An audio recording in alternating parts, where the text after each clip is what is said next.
There are 3 DPS schools closing at the end of the year. Those communities fought the closures. They ultimately lost.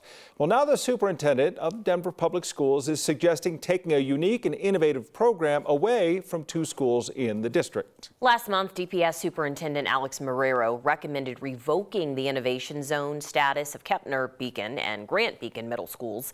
He cited insufficient academic progress at Kepner and concerns with organizational health. Now, that school's leader and some parents say the recommendation is unfair, threatening that unique model.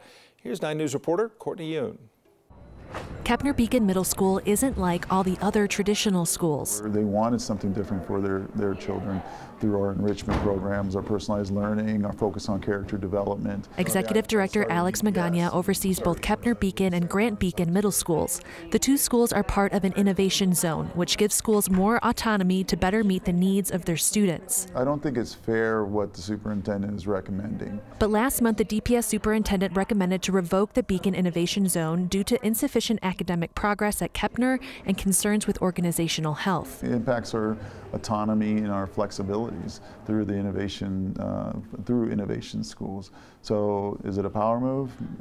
It definitely looks that way. Y lo que me gustaría decirle a la mesa directiva de DPS que no nos quiten la zona Beacon. Lorena Limon has a 7th grader at Kepner. Her older kids went to Grant, where the Beacon Innovation Zone started. And when she found out the same model was coming to Westwood 6 years ago, she knew she wanted to enroll her son. Más que nada, cómo trabajan los maestros con los estudiantes. She says she likes the one-on-one attention her son gets from teachers, as well as the positive and welcoming culture of the school. Nosotros somos las personas que estamos, ellos están para trabajar para nosotros.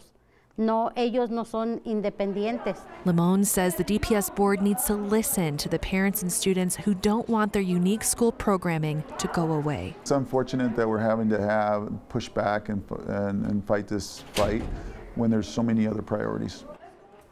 Magana says in September they were told by DPS that test scores would not be a factor in deciding school closures or programs, and that the pandemic was a challenging time for students and educators. He said they provided additional information to clarify their concerns about the organizational health of the zone. The DPS Board of Education will be voting on whether to get rid of the zone on Monday. Yeah, if DPS taxpayers don't pay for this designation, I'm curious to why all the things that DPS can be worried about right now, this is on their list at all. They're like a semi-autonomous part of DPS, so they do have their own fundraisers to do their own programming and things like that, but a lot of what the parents are saying right now is that we want to keep this unique programming that we have that is enabled by this innovation zone, and they think they should be able to keep it. Yeah, that they work hard for. All right, Courtney, thank you.